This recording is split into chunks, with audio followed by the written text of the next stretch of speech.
All right, everyone. Thank you so much for joining us for this Black Empowerment Works Grant Workshop number 4, all around building a budget that works. This workshop is made possible by the United Way of Greater Cincinnati, Table, and BI3. We hope that you've had the ability to join some of our prior workshops. My name is Janae Bradley. I'm the director of the Black-led Social Change team. Joining me here today, who are going to be running point in the background for me, are Jeremiah Pennebaker and Will Simpson. The three of us round out your Black Empowerment Works team. So if you ever call or send an email or schedule a question session, you will be talking to one of the three of us. Beyond hearing from me today, I'm so excited that you'll get to hear from our special guest, Vashti Rutledge. Vashti is the executive director of Madisonville Education and Assistance Center, also known as MEEC, and is one of the servant leaders of Table. But before we dive in, let me tell you about what we'll be covering today. First, we'll give a high-level overview of Black Empowerment Works, especially for folks who this might be your first BEW session that you're attending. We'll then get into the meat and potatoes of today's session, which is financial considerations when creating a budget. We'll talk about topics such as considering your full scope of work, your existing and needed resources, the types of funds that you should consider, and accounting for human capital. I want to note that the information that is going to be presented, while it's in the framework of Black Empowerment Work, should be generally applicable to all of your grant finding and budget creating needs. So there may be a couple of things that may not be specific to Black Empowerment Works, but we'll be sure to call that out. So let's go ahead and talk a little bit more about BW. So at United Way, we're focused on building solutions and aligning systems to help our families and our communities thrive. We describe this work as this iceberg, where often you see the symptoms at the top, so those immediate needs that are emerging, but below that waterline, there are all of these root causes. For us at United Way, we're not only about addressing the symptoms, but also getting to the root causes, understanding what policies, practices, resources, relationships, mental models, and structures of power get in the way.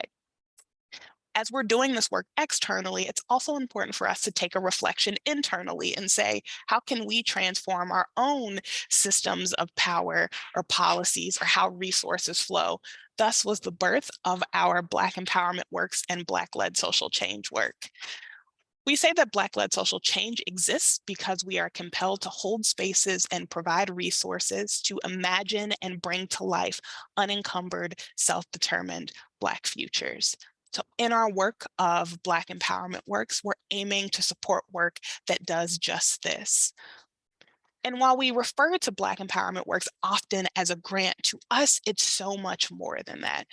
One portion is that we engage community members as decision makers. So we, at the same time that we're accepting these applications for grants, we're also accepting applications for community members to decide where this investment goes. We want to contribute to this ecosystem of support for Black social change makers that goes beyond the provision of dollars. It's about connections to other resources, space, and beyond. And all of this is to provide that resource to community-based Black-led work that often gets left out of other grant processes that are looking to build solutions and transform systems. For our grant program, there are a couple of eligibility requirements. What makes us a little different is that it's open to nonprofits, for-profit, social enterprises, community coalitions, individuals, so long as they meet these 5 requirements. The first is geographic focus. So the work must take place within the United Way of Greater Cincinnati 9-county region, which includes Hamilton, Hamilton, Claremont, and Brown counties in Ohio, Boone, Kenton, Campbell, and Grant counties in Kentucky, Dearborn and Ohio counties in Indiana. Black leadership in labor is defined as the majority of those empowered to make decisions on behalf of your group or organization identify as Black. For organizations, that number is 60% of the leadership team, and if you have a board, it's 50% of the board of directors. We define grassroots and community-based as work where people who are most connected to the issue or the opportunity that you're addressing have a hand in shaping it and how it flows. So we're looking for folks that have lived experience, direct or indirect, with that. And oftentimes these are organizations that are smaller in operation. Community benefit is one that we consistently lift up, which we define as the benefit of the work extends beyond a benefit provided to any individual, group, or business. So if you are a for-profit organization applying, what must be true is that there is a broader community benefit provided to folks beyond you and your stakeholders. And finally, and also bolded, is actionable. So we're looking to invest in work that has the ability to produce measurable outcomes within the first year of our grant cycle. Our cycle runs September 2023 to September 2024. So the work has to be far enough along in development or execution to create those measurable results by then. We have a policy, only one application per year through an organization or a body of work. The focus areas that we invest in are pretty broad. You'll see here, I won't step through all of them, but they range from quality early childcare and education to birth equity to systems change and financial empowerment. Your work must touch at least one of these focus areas, though oftentimes people may address multiple, and that's okay. Elements of a strong application. You'll hear us talk about this throughout this session today, but we define elements of a strong application as these five primary things. One is that the proposed work is clear, defined, and easy to understand, recognizing that community members will be reviewing your application. I'm going to skip to impact, so the work is able to produce meaningful and measurable results. And eligibility, the work is strongly aligned to one of our focus areas. There are two elements of a strong application that we'll be specifically addressing today, and those are feasibility and capacity. So feasibility, we define it as the budget and the timeline are clear and feasible, so they seem realistic. And capacity, connected to feasibility, is all about showing that with funding and supports, there is sufficient capacity to carry out the work as proposed. So that's why we bolded these two, because the budget directly ties to both of them. Before I pass it over to Vashti, I'm going to talk about a couple of things on that budget work from a United Way standpoint. Question number 6 in the Black Empowerment Works application is the one that specifically asks about the budget and requests that you provide a simple budget for your work. This slide is from our second workshop where we did a deep dive of the application. So if you did not attend that workshop, we recommend that you go back and look at that recording where we step through the bulk of the questions in more detail. But today we'll focus just on this simple budget question. Some recommendations that we provided included, when you're answering this question, consider what it will take to bring your proposed work to life. Request what you need and ensure that the budget is clear. Include other funding if applicable. So if there are other resources that you have to bring this work to life, be sure to include those. Provide a budget for the scope of work you're looking to have funded. So if you're looking to have just a program funded, provide a budget for that program. If you're looking to really fund some general work of your organization, that budget should probably be more general. And finally, feel free to use the template that we've provided. When you go into EC Impact and you look in the resources section, you'll find that budget template. Questions 7 and 8 in the application also touch on the budget, where it asks what resources beyond funding you already have and what others you might still need. Important couple of notes: eligible uses of BEW funds. We look to really structure this close to a general operating grant, meaning you can ask for a lot of different things or use these grant funds for a lot of different uses, which include staff costs, equipment, technology, stipends or assistance to individuals, some indirect costs, including utilities, professional fees, travel in a very limited circumstance, and some other miscellaneous costs. I stepped through a lot of that quickly and will give you an opportunity if you have questions to ask them in the chat. But I really want to now turn it over to Vashti Rutledge. What I think is really powerful about Vashti is she's operating a small organization. So she is going to provide you a perspective as someone that navigates through this and has to figure out budgets in her day-to-day work. Welcome, Vashti. And you're on mute. I am. Good afternoon, everyone. You would think I would remember that one little important thing, but I think it happens to the best of us.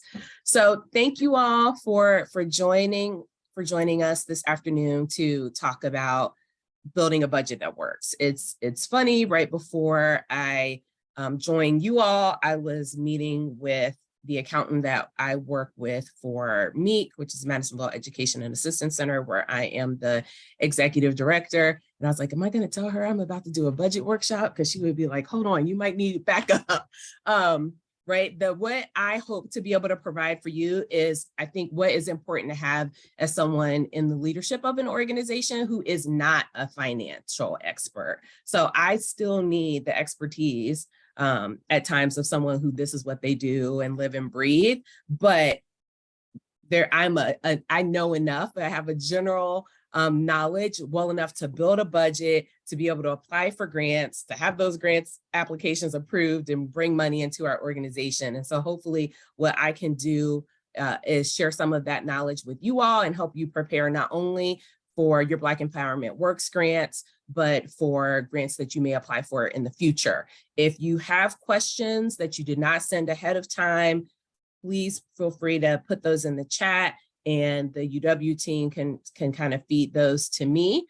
And if you did send some questions beforehand, I hope that the content that I share today will answer a lot of those questions. And I'll be double checking those questions throughout the time to make sure I cover the things that I wanted to share with you all. So I have a PowerPoint I want to share with you all. So I'm going to share my screen so you all can actually see the work.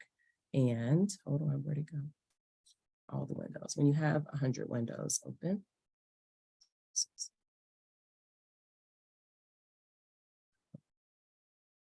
See, my screen is not sharing. So give me 1 second, but it shouldn't be. There we go. This is good. For some reason, hopefully it got a little technical issue here with the Zoom where I'm not seeing my screen. So I'm going to try and work through that with the general information, and then I'll work on the back end with the UW team to see if I can get this pulled up. So, okay. Janae, really quickly, I'm just going to share this with you to see if you can get this to screen share for me. Because I cannot, for some reason, when I have screen share ability, but for some reason it is not coming up. It's just technology keeping us humble. It is. It's a Tuesday after a long weekend. I'm like, why won't it share? So, in the meantime, I'm still going to go ahead and get started because we don't have a lot of time and we got a lot to talk about. So one of the things is, I think before you start working on a budget, sometimes when we are like, I have this great idea, I want to get this work done, and there's a grant available, they say, you can apply for up to $50,000. So I'm going to apply for $50,000. Put the brakes on, because before you start to think about your budget and what it is that you're trying to accomplish, the first thing you have to ask yourself is, what is it that you're doing? So you really do have to take the time and write down your scope of work. What is it that you are trying to accomplish? And then be specific. So when you're thinking about your work, you're like, we're going to run a after school program for kids grades 3 to 5. That's the big picture of what you're trying to do. But then you want to think about, and what does that mean? We're going to run a summer camp that goes on field trips.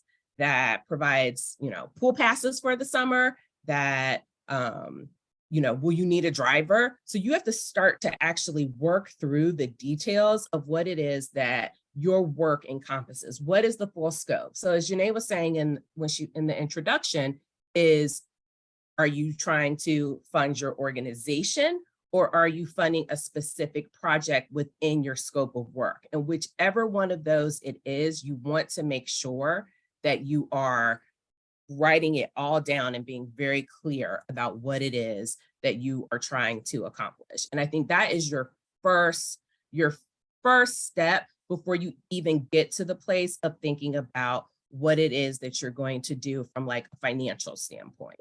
And I just want to really highlight how important that is, because it has such a big impact on the quality of the budget that you're able to build.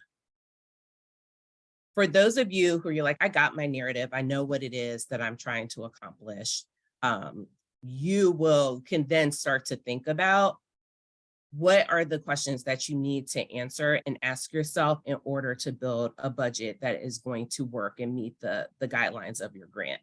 So here, I just did a little trick for getting the screen share. So I'm going to be able to share this with you all now. Can you all see? If anybody can say, let me know. We can see it. Perfect. Well, I kept trying to tweak in the background to see if I could get it to share. So what is the scope of work? And then get specific. Drill down as far down as you can into your programming, your work, so that you can really understand what are the things you're going to need to ask for money for. Then I think there's some key questions you can ask yourself. It's kind of like a cheat sheet. Let me think about what I need to know before I start to build this budget.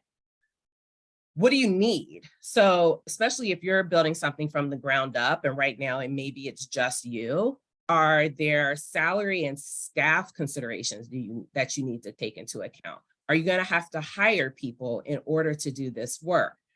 How much are you going to pay them? What equipment do you need? Are you going to need some technology? Are you going to need laptops or tablets in order to get some of the work done? Are you going to need materials that go to participants? What are the supplies you're going to have to buy? And then as you're starting to go through the different items that you need for your budget, you're going to have to estimate the cost, and making sure that all of those estimated costs are things that are actually necessary for your work to occur. And what I mean by this is that, particularly if you are building a budget for a project, so not for your whole organization, you want to make sure the things that are in those lists, as you're building this list, it's the items that are specific to that program or project. If you have other pieces of the work that are for the organization but do not connect to that project, maybe it's possible that they may roll into your indirect costs.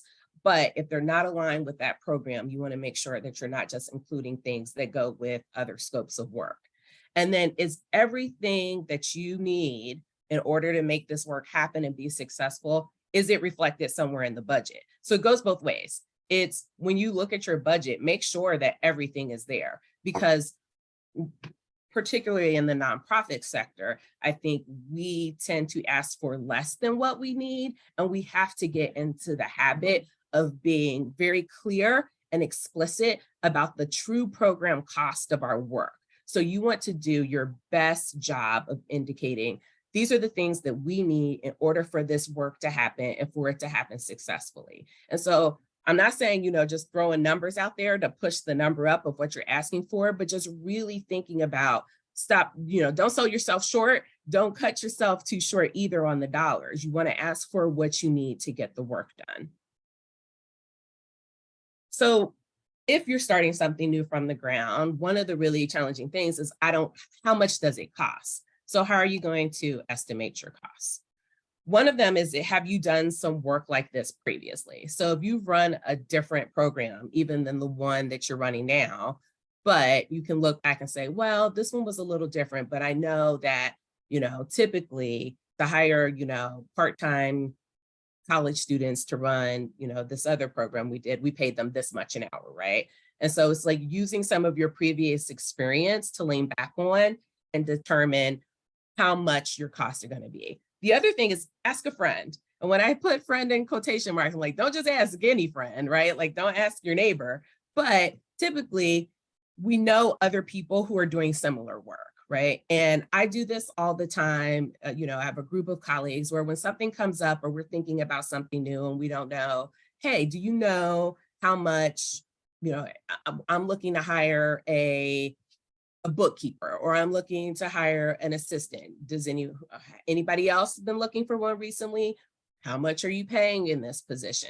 So it's really trying to find out from those who are doing the work currently or doing similar work currently, how much their costs are. And, for the most part, I think people are really generous with sharing that information. So even if it's someone who you don't necessarily know really, really well, don't be afraid to reach out to your colleagues and peers and support each other on this journey. And, pay it forward, do it for others. And the other is research. There is so much content out there. I mean, it's as simple as a Google search to just look at how much typically does it cost to do, to books? How much does, if you want to buy, I'm just trying to think what you call those, the summer books, right? Just to prevent summer slides. So you're going to buy a bunch of workbooks for kids. Go online and look. Let's see how much these are generally running. And then you can do a little more. Oh, is there some place I can get them? Do you have your 501c3? Can you get them, is it something that you need that you can get without taxes that can cut down on your cost a little bit? So really just, putting a little bit of legwork in to estimate your costs, because you want to get them as close to accurate as possible, because the more accurate your estimates are, the more likely you are to ask for the right amount of money, which will help you be able to implement your programming without having to go through additional potential fundraising and or a lot of budget revisions. And I'm just going to pop up here real quick. Then here we go. So let's talk about what does it take to build your budget. So you're going to think about these different budget categories. So you've walked through, this is my scope of work. I have it clearly defined, and I've bulleted out all of the different aspects of the work that I need to get done in order for this to be successful. I've gone through, I've done some research. I understand that to hire, part-time staff or one person, this is how much I'm going to pay them. If this is something that is going to be ongoing work and you may have to hire a full-time person, or if you already have full-time staff and they're going to be putting part of their time towards this program, you also want to include the cost of their benefits if you currently have a benefit package into that cost, because that counts. Those are dollars that go into salaries and wages and benefits that you can't incorporate into a grant application. The other piece, you want to think about the equipment, the materials. Does the program require travel? So all of those different pieces are going to go into those different budget categories in order to get that full picture of what is it going to take to make this happen. And so when you're thinking about this budget, I think it would be really helpful for those of you who do not have a budget right now for your full scope of work, is to really start there and then start thinking about the grant proposal budget, because the grant proposal budget is not necessarily the budget for your whole organization, particularly if you are proposing just a particular project or program. You want to be able to have a full picture of what your financial needs are, but then you're going to pull out those details into your grant proposal budget so that you understand these are the things I need for this specific program to be able to tell the story that aligns with the narrative in your work.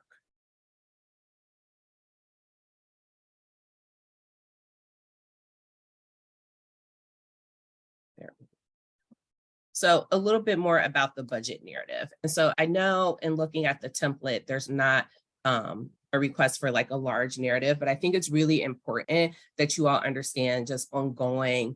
In the template, there's a description line where you're going to put a brief description for what the line item is in that budget. So if it's a staff person, you're going to put this lead teacher, or kind of program administrator, program manager, right? This person will manage the day-to-day operations of the work. So it doesn't have to be a long drawn out story, but just in that description, if you use the template, you're just going to explain, right? If you have a technology cost and it says computers, right? And you're talking about, okay, we're going to buy Google Chromebooks, right, for this group of young people, then you're going to put, these Chromebooks will be used for, and for whatever the purpose is within the scope of your work.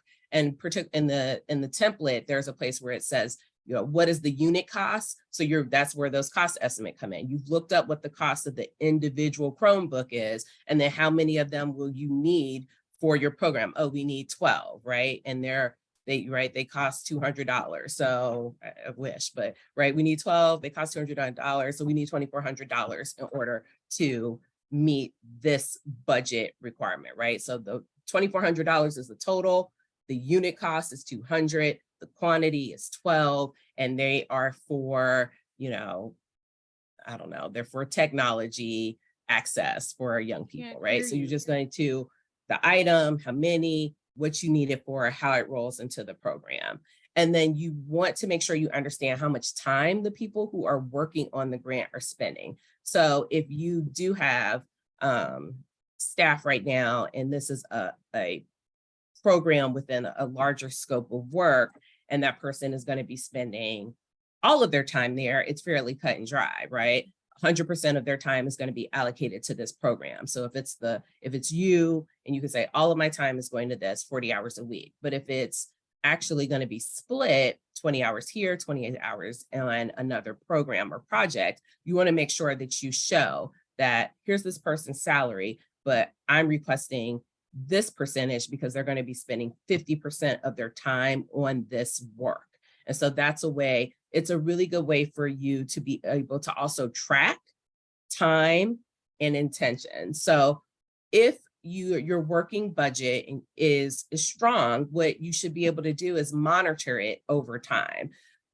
Particularly in the front end, you are often estimating costs. You're giving your best guess of what things are going to be down the road, but things happen. I think for a lot of us over the last year have seen our costs have gone up significantly because of inflation. So the estimates that we may have put together this time last year, those are not 100% what we're spending now, right? Or it's something like even the cost of gas to put in the car. If your program includes a lot of travel and gas goes up, 50 cents a gallon in the middle of the year, then your costs are going to be different than what you estimated. So then you may have to go back and look and say, do we have enough money in order for this to happen successfully? Are we going to run out of cash, right? Where are we going to pull these dollars for? Maybe there's someplace else where you've underspent and you're able to balance it. But the only way you will know that is that when you create your budget, that you have the best numbers possible and you're monitoring them over time.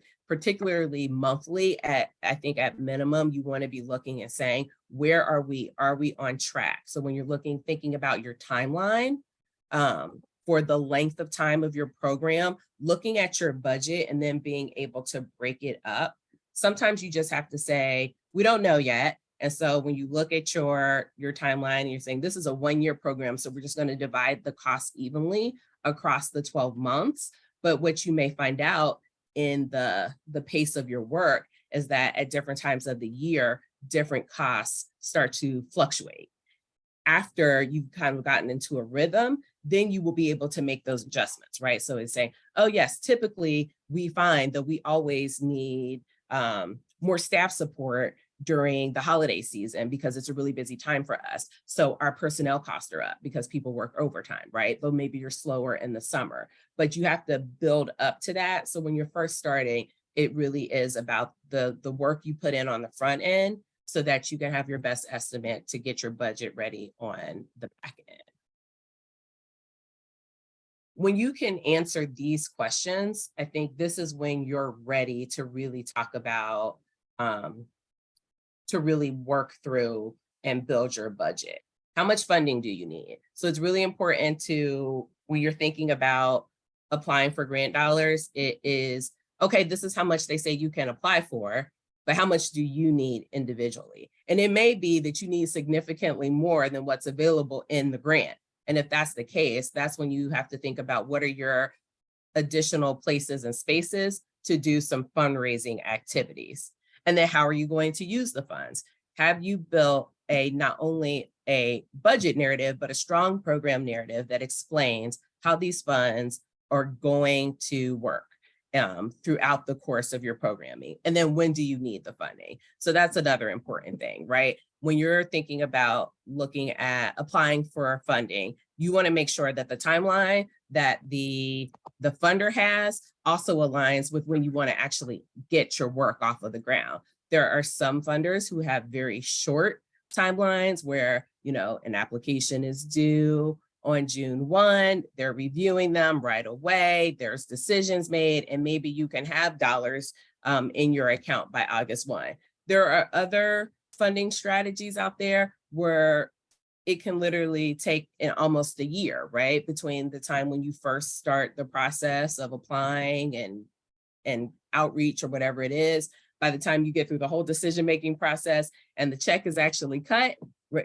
So you want to make sure that their timeline and your timeline are in alignment so that you are not trying to run a program with dollars that you haven't gotten yet, because that's where you can find yourself. It's like, well, the grant is coming, but the bills come first. So you want to make sure that when you need the funding and when the funding is available from that particular funder is in alignment.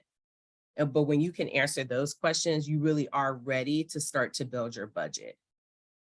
And then I want to walk you all through the United Way template. So I'm just going to switch screens real quick. I'm going to stop this share, and then so I can just go to my other tab real quick so we can walk through that.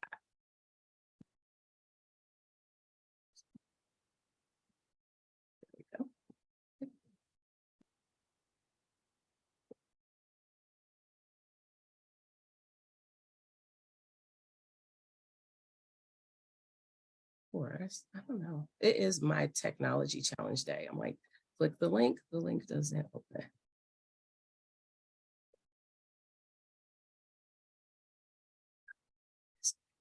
This is a thing I do have. So if you want me to share Yeah, my screen with the why budget don't template. you show your screen? Because I just keep clicking and nothing keeps coming up. So I'm like, All right, let me get that up, and I'll have that up and shared for you in just 1 second. Oh, here, I have it up. We just needed to speak it into Yeah, existence. I just had to speak it up. I had to say it, and then it popped back up because I'm like, I've been looking at this thing. Well, no, you share yours because mine's doing the same thing as it was doing before, where it won't let me. It's like all the screens are whited out where it says share, and it's just like blank pages. So you share yours because something is blocking mine. All right, let You me get don't that up for mind. you just in a second. I do not mind at all. While you do that, I'm going to just check the notes in the chat really quickly.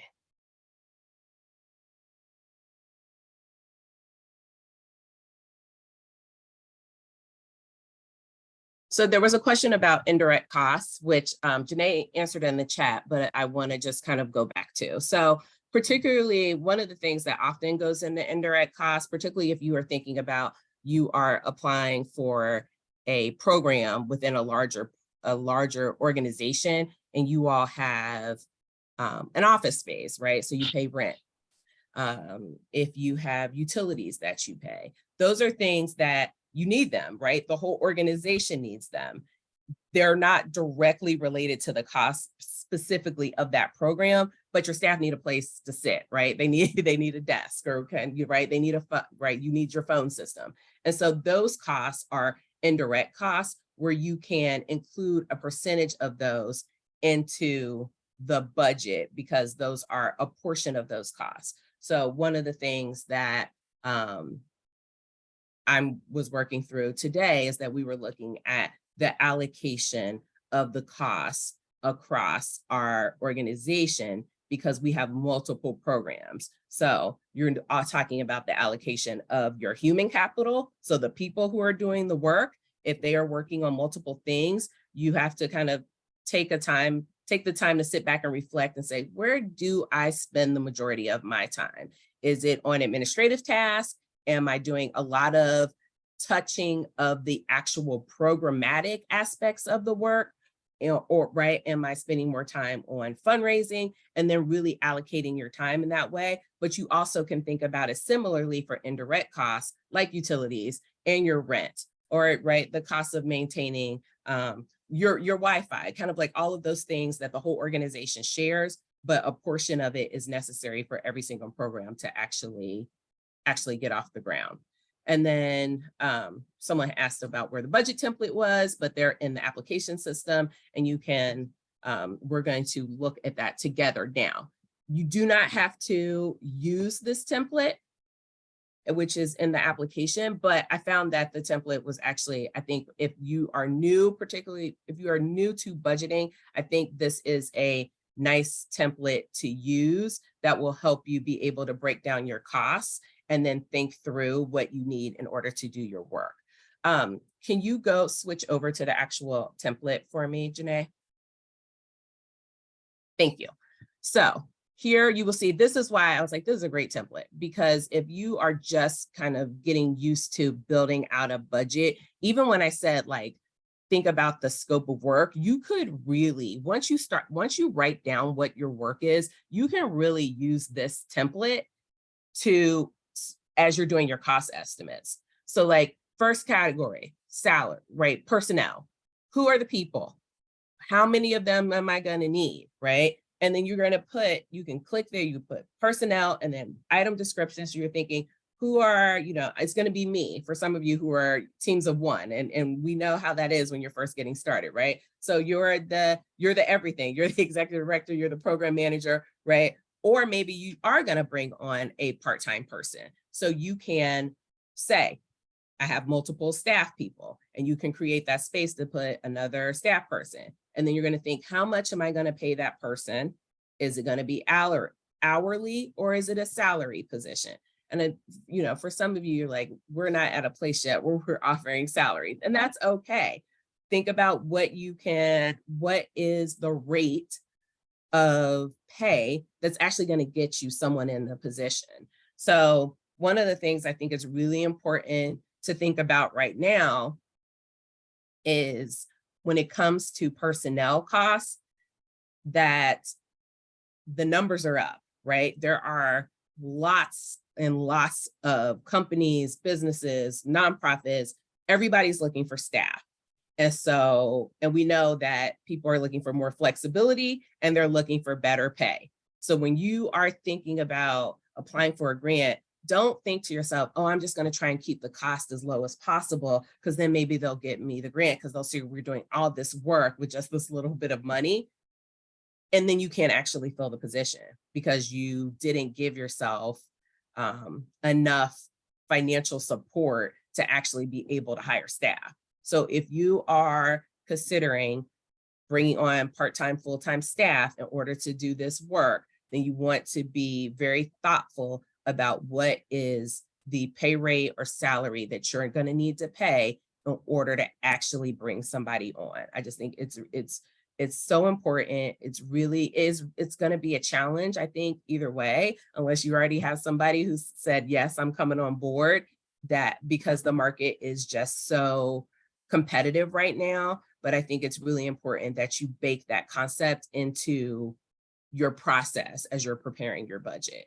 And then after you kind of get through your personnel costs, then you can start thinking about either your equipment or your materials.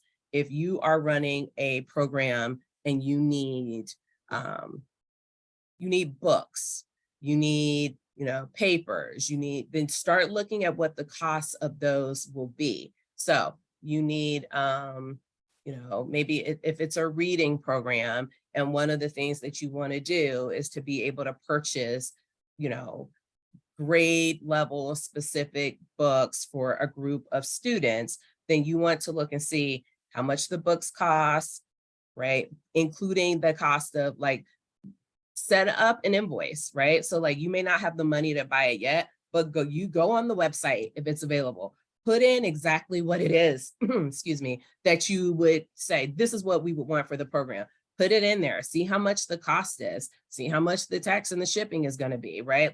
Get the full costs. So what does part of the grant request? So when I say what do I mean by if it's going to be a part of the grant request is if this is something that is within the scope of the work of what you're applying for Black Empowerment Works is for. So if part of the program is that you want to purchase books and they're not being donated and you need that money included in your cost, you want to make sure you put it there, and you want the best number you can get to. So if you have to do like I guess like a dummy purchase, then you can just go on the website or kind of, go on Amazon, compare prices. I think sometimes you'll find, and for us, shopping around can save you money. We oftentimes will try to shop local, but a lot of times smaller local places don't have the same prices. But if you pick up the phone and call, we were making a very large purchase. It was actually of books. We were making a very large purchase of books. And the best cost we found was on Amazon. But we actually wanted to see if there was a local bookstore that we could use instead. So we picked up the phone and we called them and we said, here's the deal. Your prices are here. Their prices are there, but we're going to be buying, 600. So is it worth your while to price match for the quantity that we would be purchasing? And they were like, definitely. So not only for them, it's like, okay, we're partnering with a local nonprofit, which a lot of time businesses like to do, including small businesses. They can sometimes be your best partners, but it also provided an opportunity for us to work with a local small business, right? Instead of just purchasing from Amazon. And so it's a relationship building process as well. And so that is one of the ways where you can still meet your budget needs, but also support your community and start to build relationships that you never know how fruitful they will turn out to be on the back end. So, use those kind of opportunities during your budgeting process to see how you can, where there's opportunities to save or where there's opportunities to think out the box and do things a little bit differently.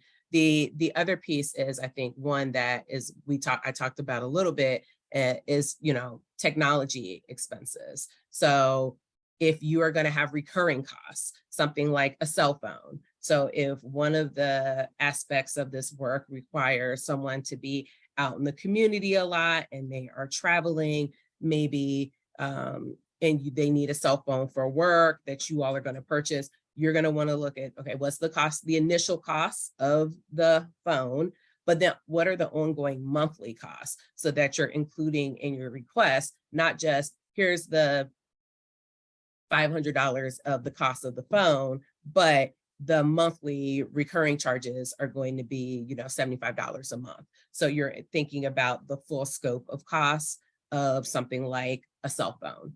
The other piece are there's some things you don't have to figure out yourself. So if travel and mileage is something you have to think about, like reimbursing staff for the cost of their travel is something that you're going to include, especially if people are like, if someone is using their own car, if you don't have like a van or something like that, and part of your program includes a lot of travel around the community, then there's a federal rate for mileage. And you can just say, what's the mileage rate right now? And then estimate about like, oh, we think that this is going to require someone to drive, I don't know, 25 miles a day, right? 4 days a week. And so then you can use that estimate and then multiply that by the mileage rate to estimate how much you would have to spend on mileage throughout the duration of the program. So it's like, it's not all on you to have to be like, I don't know how much that costs, right? It's like, how much do I just pay for all their gas? Nope, there's an actual rate that is quantified with, mileage and is meant to include depreciation and maintenance so that it is like this is supposed to be this overall lovely number. It works out pretty good. So at least it used to. I haven't had a job where I've needed to use it for a long time, but it typically covers the cost of gas and it should cover some basic like maintenance if you use it that way. And right now it is, and I think this switch on July 1. I think it gets updated mid-year, typically, I believe in July 1. It may either go up or down based on the current price of gas, but right now it's 65 cents, give or take like a nickel or something, or not even that, like a penny. It's around 65 cents. So that's the mileage rate, if that's something you needed to include in your work. Then the other piece around you're building your budget. So, but this is really the process. Like you're just going to work through this line by line and you're going to give it your best estimate. And then, thank you, Janae, if you could scroll down. So once you get to this number, right? And so like right now we have $18,000 here. So then it's, where's the money coming from? And let's say, just for practice, that the maximum grant from Black Empowerment Works was 15,000. So you would say, Black Empowerment Works grant, you are actually requesting from United Way $15,000, right? That means you would have a difference of $3,000. Where are those additional funds going to come from? Are you applying for another grant? Did you apply for, I think if they call them summertime kids, I think is that the GCF grant for summer, since I've been kind of on like this summer camp thing. Today's my daughter's first day at camp, so I think that's why all of my examples are kind of stuck on kids and summer camp. So maybe you apply for a summertime kids grant and then that knocks off $750, right? Okay, where are the additional funding, where are the additional dollars going to come from? So if you have, is there another grant? Are you going to be doing fundraising? Maybe you have a fundraising event, right? And so you plan to have a, I don't know, what's a good fundraising event? I don't know. Maybe you're going to have a happy hour, right? You're going to have a meet and greet happy hour event where people are going to come out. You're going to do some split the pots and stuff like that, right? Or maybe you're going to do a, you can think of, things that are more in line with what you would want to do. But let's say you're going to do a happy hour or a fundraiser event, and then that's going to give you another, it's going to knock it right on out. You're going to get the rest of the money out of that, which would be great. But right, but that's the way you're going to think about where's this income coming from.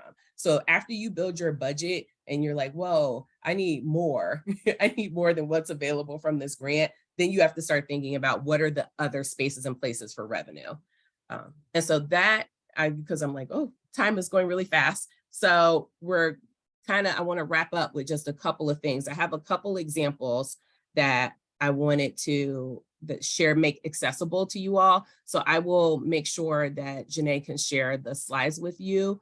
And because I included some links, particularly that have some sample budgets in there. So if you want to look at some different sample budgets, you can look at those as well to say, okay, this one actually fits me and my work a little bit better. And so because you have the choice to not use the template. I also have a link for volunteer hour estimates. So someone said, can personnel be in kind, was a question.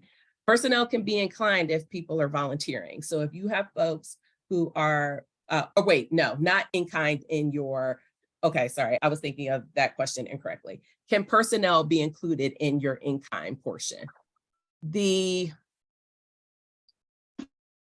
Not if they're working on the program. If they're working on the program, you should include them in the personnel salaries component of the work. So if they're touching this work, even if it's just 5% of your time, and you're saying, but it's a critical 5% to actually making the program work. Maybe it's the person who does all of your communications and marketing materials, and that person is core to like getting the word out about your program, then include that 5-10% of their time that they're going to spend building that piece of the work together in your budget, because that's not in kind. That is direct service to the program if it's something like that.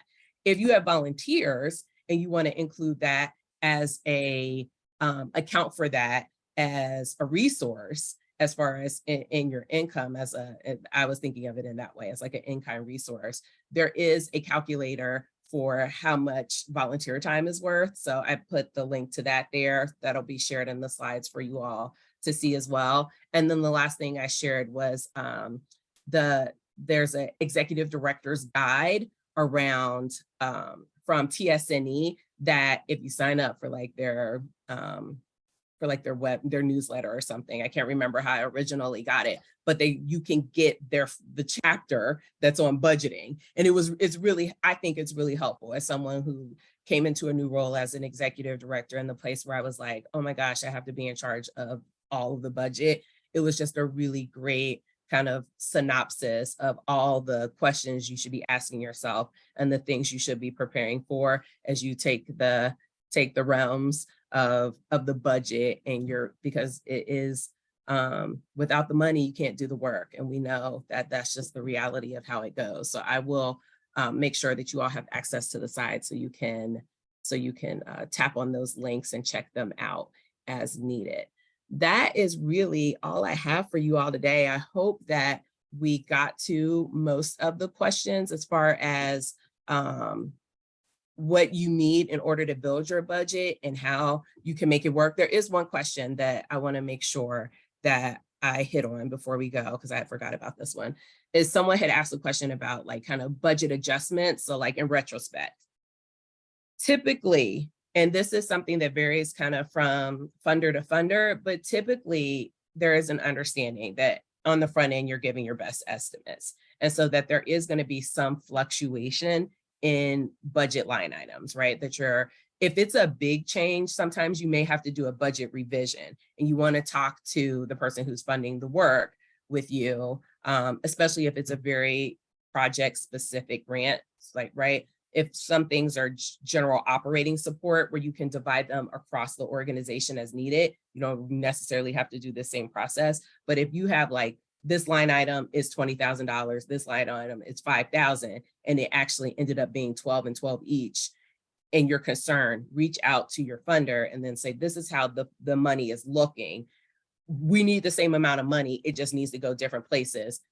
Does the budget need to be revised, or, can we just report it out on the back end? So it's really about just open communication. So keeping communication with your funders. This is meant, you should be in partnership with your funders, not just kind of, they give us the money and we go do the work, but really trying to cultivate a relationship. And hopefully that relationship can then turn into, right, more grants in the futures or renewals or kind of other opportunities. So it's really just about keeping the open communication so that if there's a major change, if you need to make a formal adjustment to your budget, or if it's something you can just report out on the back end. So I wanted to make sure that I hit on that with you all. And so that is all I have. And, feel free to, if there's additional questions afterwards that I can be helpful with, feel free to reach out, and I will make sure you all have those slides to check out some of the resources that I had on my slides. Thank you. One more thing I'll add that was in a question that I didn't touch on in the beginning was a question around, do we have specific percentages that certain types of expenses can be? Do we have a limit around how much can be used for personnel? And the answer to that is no.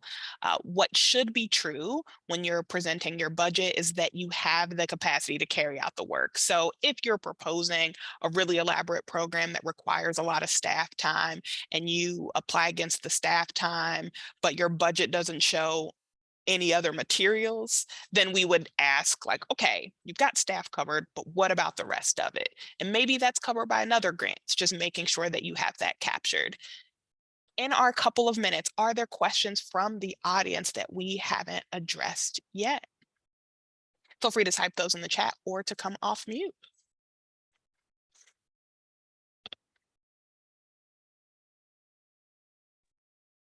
Hey, what's going on? How you guys, ladies, doing today?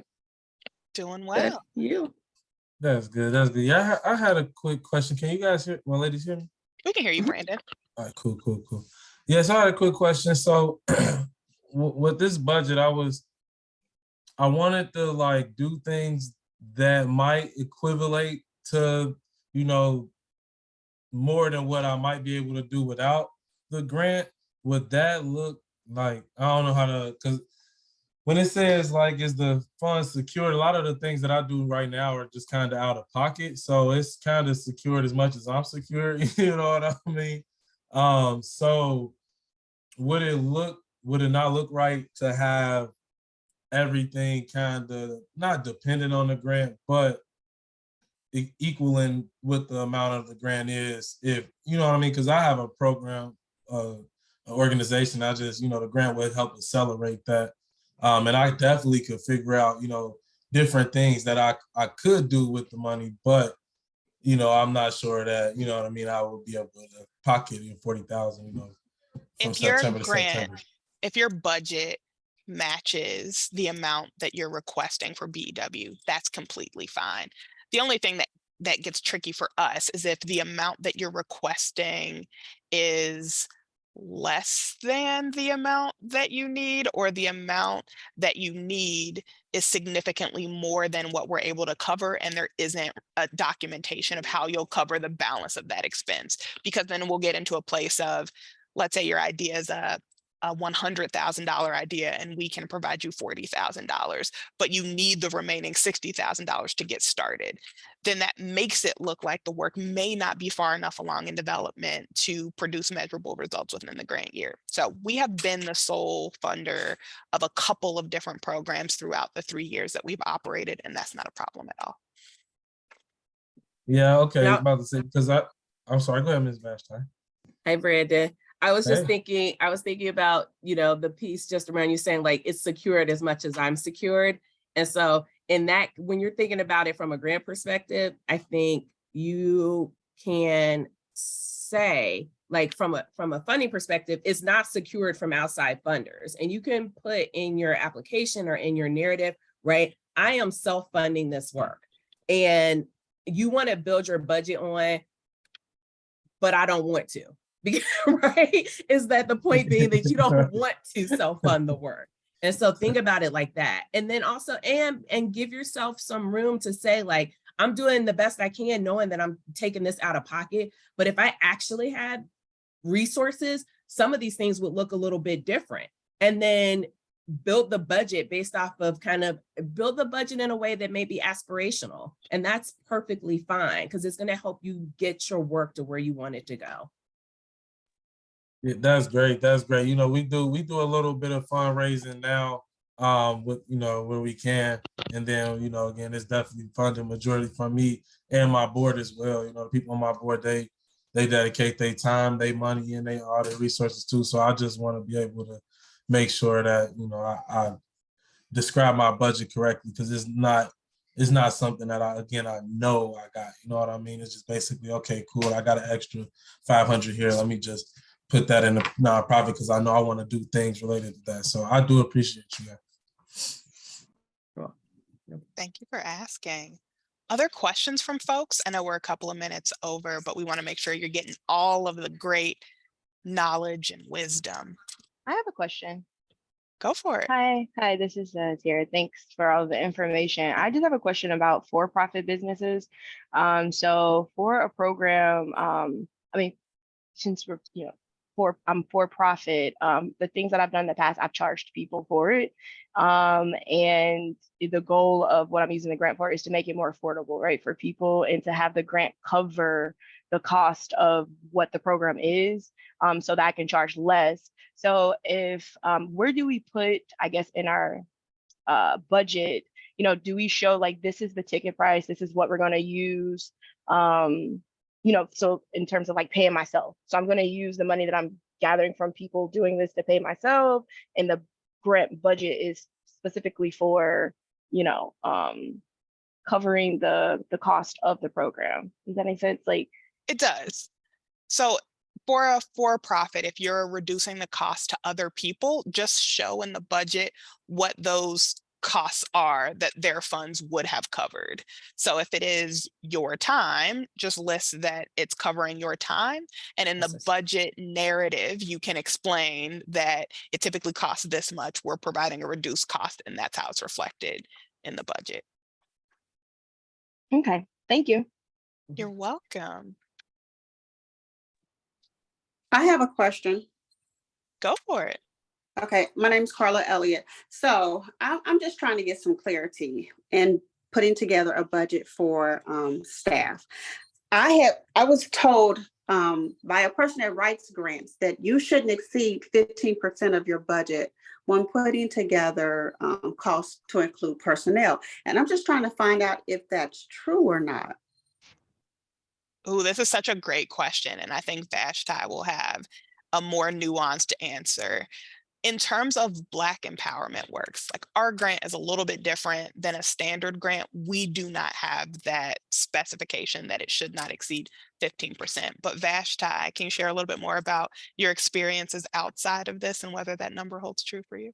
Yes, that number does not hold true in the nonprofit space, as in my personal experience. I think it can look differently based off of the type of work you do. And so there are times where a program may be really intensive on materials costs and like actual program costs and not as heavy on like staffing and personnel, but it also depends on what ratio that you're able to manage from like we have one person and they serve 500 people and all the costs are in materials versus something like, so in my organization, our personnel costs are more than 50% of our annual budget because in many ways, our people are the programs. So our social worker, if she's not doing her work, the program ceases to exist. There's not a lot of program costs, and from a material and equipment standpoint, it's literally her working directly with neighbors who come in to engage in the program. And so as long as you can justify your costs, then it don't hold yourself to like an arbitrary percentage. And this is what I mean around true program costs and how in many ways the sector as a whole has done a disservice to itself because we've tried to look so lean. We've tried to make it look like, oh, we can get by with so little. And instead we've hurt not only our ability to do our work well, but also the people who are doing the work, like the folks on the ground who are the most important part of the nonprofit system is those workers. And so being able to account for them, their time and what they need to be paid is critically important. Do not hold yourself to any type of arbitrary percentage like that. I will say, so we as a United Way raise dollars publicly, and typically folks will ask us, what's your overhead cost? And we have it's a legacy number of like 15% overhead or less means that you're like a highly effective organization where all of the money is going back into programs. Some funders or donors may look for that percentage, but others won't. So I get where the root of that knowledge is. There's a long legacy of the overhead myth that we're all just magical human beings that don't need to be paid for our time and we're doing it out of the kindness of our heart, that I think as a sector we're trying to break. Okay, thank you so much. I really needed that. You're welcome. We have a question in the chat. Vashti, oh, you already answered it. So if y'all want to reach out to her outside of this session, we'll also include her email address in the follow-up since she has proffered it to this group. I want to honor all of your time. Thank you so much for being with us here. And thank you to Vashti for sharing that amazing knowledge. We will have the training for the recording of this session available on our website within the next couple of days. You'll also be able to find the recordings from all of our past sessions, including the deep dive into the application where we step through most of the questions, designing, delivering, and evaluating programs, and then that first session around grant readiness.